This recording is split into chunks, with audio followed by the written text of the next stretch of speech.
America के साथ सबसे बड़ी प्रॉब्लम है कि अमेरिका के ऊपर विश्वास कभी नहीं किया जा सकता है। स्पेशली भारत को तो हमेशा ये मन में लेकर चलना होगा कि अमेरिका कभी भी हमको धोखा दे सकता है, या फिर अमेरिका कोई ना कोई ऐसा कदम तो जरूर उठाएगा जिसका भारत को नुकसान होगा। क्योंकि अमेरिका अगर अपने 100-120 साल पुराने ब्रिटेन और फ्रांस जैसे मित्र देशों को धोखा दे सकता है, फिर तो भारत किसी खाते में नहीं आता है। आज भी सेम यही चीज हुई है और एक तरफ अमेरिका ने अपने विदेश मंत्री मार्को रूबियो को भारत की यात्रा पर भेजा है, लेकिन at the same time white house ने बहुत ही बड़ा भारत विरोधी फैसला किया है। इसके अलावा दुनिया के 27 देश इकट्ठा हो गए हैं और मदद की गुहार लगाने के लिए मजबूर हो गए हैं और पेमेंट्स मांग रहे हैं। खास बात यह है कि आज मार्को रूबियो ने विदेश मंत्री एस जयशंकर सर के साथ एक बड़ी प्रेस कॉन्फ्रेंस भी की है। इसके अलावा वर्ल्ड न्यूज, मिडिल ईस्ट में ईरान कॉन्फ्लिक्ट, भारत अमेरिका से संबंधित हमने आपके लिए छांटकर काफी सारी लेटेस्ट ब्रेकिंग न्यूज कवर की हैं। जल्दबाजी में आप ये सारी वर्ल्ड न्यूज या करंट अफेयर्स मिस करने वाले थे, ये आपको और कहीं नहीं मिलेंगी, इसलिए वीडियो को एंड तक देखिएगा।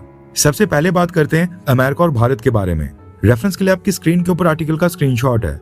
न्यूज निकल कर आ रही है कि अमेरिका ने United states commission on international religious freedom नाम के अपने संगठन में पहली बार सिख अपॉइंटमेंट की है। यानी अमेरिका का संगठन जो पूरी दुनिया में चेक रखता है कि कौन से देश में रिलीजियस फ्रीडम और धार्मिक आजादी का क्या स्तर है, उस संगठन में पहली बार अमेरिका ने एक सिख धर्म के पर्सन की अपॉइंटमेंट की है। और हैरानी वाली बात यह है कि अमेरिका ने इसके लिए गुनीशा कौर की अपॉइंटमेंट की है, जो एक रिनाउंड खालिस्तानी समर्थक है और न सिर्फ अमेरिका में पंजाब को भारत से अलग करने के लिए आवाज उठाती रही हैं, वहां पर ये डायरेक्टली और इनडायरेक्टली एंटी इंडिया कैंपेन्स में भी हिस्सा लेती रही हैं। और साल 2020 में भारत में जो फार्मर्स प्रोटेस्ट हुए थे, उसमें इसने मोदी सरकार के खिलाफ एक बहुत ही बड़ा प्रोपेगेंडा फैलाया था और मोदी सरकार के ऊपर आरोप लगाया था कि मोदी सरकार ने नए कृषि कानून लाकर पंजाब के किसानों को धोखा दिया है, इसलिए पंजाब को भारत से अलग कर एक नया देश बनाना जाना चाहिए।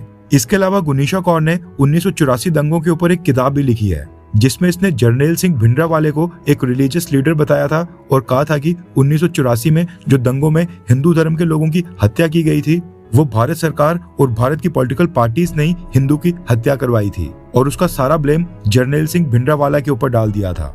कहने का मतलब है कि गुनीशा कौर बहुत ही बड़ी भारत विरोधी हैं। ऐसे में इनकी अपॉइंटमेंट करके डोनाल्ड ट्रंप एडमिनिस्ट्रेशन आखिरकार भारत को क्या मैसेज देना चाहता है? क्योंकि अगर ऐसे ही भारत विरोधी लोग United states commission on international religious freedom के कमिश्नर बनते रहेंगे, फिर तो भारत के खिलाफ नफरत वाली रिपोर्ट्स ही बनती रहेंगी।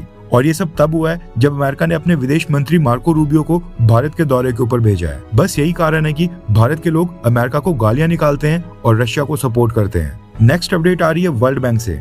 आपने देखा होगा कि ईरान वॉर स्टार्ट होने के बाद भारत सरकार के फाइनेंसेस पूरी तरह से हिल गए हैं। फॉरेन एक्सचेंज रिजर्व्स जो ईरान वॉर स्टार्ट होने से पहले ऑल टाइम हाई पहुंच गए थे, वो ऑलरेडी $40 बिलियन डाउन आ गए हैं। इंडियन रुपीस यूएस डॉलर के मुकाबले अपने इतिहास में सबसे बुरे दौर से गुजर रहा है। फॉरेन पोर्टफोलियो इन्वेस्टर्स भारत से अपना पैसा वापस निकाल रहे हैं। हालात इतने खराब हो गए हैं कि भारत सरकार को गोल्ड और सिल्वर के इंपोर्ट के ऊपर नई रिस्ट्रिक्शंस अनाउंस करनी पड़ी हैं। भारत तो चलो किसी भी तरह इस क्राइसिस में अपना बेड़ा पार लगाने की कोशिश कर रहा है, लेकिन न्यूज आ रही है कि मिडिल ईस्ट क्राइसिस के कारण दुनिया के 27 देशों ने अनाउंस किया है कि उनकी फाइनेंशियल कंडीशन बद से बदतर हो गई है एंड अगर वर्ल्ड बैंक ने उनकी मदद नहीं की तो उनके देश फाइनेंशियल क्राइसिस में आ सकते हैं। रेफरेंस के लिए आपकी स्क्रीन के ऊपर आर्टिकल का स्क्रीनशॉट है। रॉयटर्स की एक्सक्लूसिव रिपोर्ट्स के अकॉर्डिंग दुनिया के लगभग 27 देशों ने वर्ल्ड बैंक को कांटेक्ट किया है और अपने लिए इमरजेंसी फंड्स रिलीज करने की डिमांड की है। इन कंट्रीज की गवर्नमेंट ने वर्ल्ड बैंक से अपील की है कि अगर उनको समय के ऊपर वर्ल्ड बैंक द्वारा इमरजेंसी पैकेज ग्रांट नहीं किया गया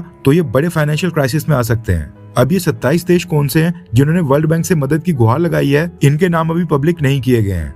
वर्ल्ड बैंक के सीनियर ऑफिशियल्स का कहना है कि किसी को रियलाइजेशन नहीं है, लेकिन global financial situation day by day खराब होते जा रही है और अगर ऑयल रूट्स और शिपिंग लेन्स जल्दी से ओपन नहीं की गई तो दुनिया साल 2008 के बाद सबसे बड़ा फाइनेंशियल क्राइसिस देख सकती है। वर्ल्ड बैंक के प्रेसिडेंट अजय बांगा सर ने crisis response tool kit activate करने की डायरेक्शंस दे दी हैं, जिसके थ्रू स्टार्टिंग में 20 से 25 बिलियन डॉलर्स तक इमरजेंसी फंड इन सभी कंट्रीज को रिलीज किए जाएंगे। लेकिन मसला ये है कि मिडिल ईस्ट में वॉर जितना लंबा खिंचते जाएगा उतने ज्यादा देश प्रभावित होंगे और भी देश मदद मांगने के लिए वर्ल्ड बैंक और IMF के पास आएंगे। ग्लोबल फाइनेंशियल सिस्टम में पैनिक स्टार्ट हो गया है और ये 20 से 25 बिलियन डॉलर से भी कोई फर्क नहीं पड़ेगा। ऐसे में इसका एक ही इलाज है, स्टेट ऑफ होर्मुज को जल्दी से जल्दी खोला जाए और ईरान युद्ध जल्दी से जल्दी खत्म हो जाए। इसके साथ ही न्यूज आ रही है कि भारत सरकार भी पैनिक मोड में आ रही है, क्योंकि इस साल 2026 में जनवरी से लेकर मई महीने तक फॉरेन इंस्टीट्यूशनल इन्वेस्टर्स और फॉरेन पोर्टफोलियो इन्वेस्टर्स ने 2,22,300 करोड़ रुपए से ज्यादा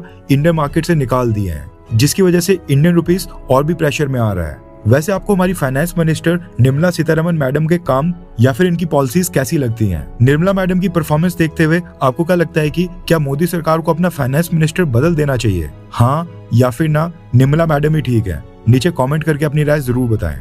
इसके अलावा न्यूज आ रही है कि भारत के commerce and industry minister Piyush Goyal sir Canada की 3 दिन की विजिट के ऊपर निकल गए हैं। ये विजिट 25 मई से 27 मई तक चलेगी। इसी महीने की स्टार्टिंग में कनाडा से एक ट्रेड डेलीगेशन भारत आया था और सेकंड राउंड की भारत और कनाडा के बीच फ्री ट्रेड एग्रीमेंट की टॉक्स हुई थी। कनाडा के नए प्राइम मिनिस्टर मार्क कार्ने के आने के बाद भारत और कनाडा के रिलेशंस काफी तेजी से इंप्रूव हो रहे हैं। नेक्स्ट अपडेट आ रही है भारत और नेपाल को लेकर। रेफरेंस के लिए आपकी स्क्रीन के ऊपर आर्टिकल का स्क्रीनशॉट है। न्यूज आ रही है कि नेपाल के फॉरेन मिनिस्टर शिशिर खानाल की भारत यात्रा कैंसिल हो गई है और जल्दी इसको लेकर कोई नई डेट्स अनाउंस की जाएंगी।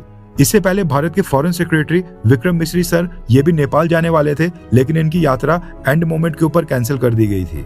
इसलिए अब नेपाल में भी ये सवाल उठाए जा रहे हैं कि भारत के साथ रिलेशंस को लेकर बालन शाह गवर्नमेंट की क्या स्ट्रेटेजी है। नेक्स्ट अपडेट आ रही है IIT बॉम्बे को लेकर। एक समय पर देश के NITs या फिर IITs में एडमिशन लेने के बाद माना जाता था कि प्लेसमेंट तो पक्की है। ऑलमोस्ट सभी IIT ग्रेजुएट्स कैंपस प्लेसमेंट से ही प्लेसमेंट ले लेते थे और लाखों करोड़ों रुपीस का पैकेज मिल जाता था। लेकिन अब ऐसा लगता है कि IIT से पास आउट का मतलब जॉब कंफर्मेशन वाला दौर अब बिल्कुल खत्म हो गया है। रेफरेंस के लिए आपकी स्क्रीन के ऊपर आर्टिकल का स्क्रीनशॉट है।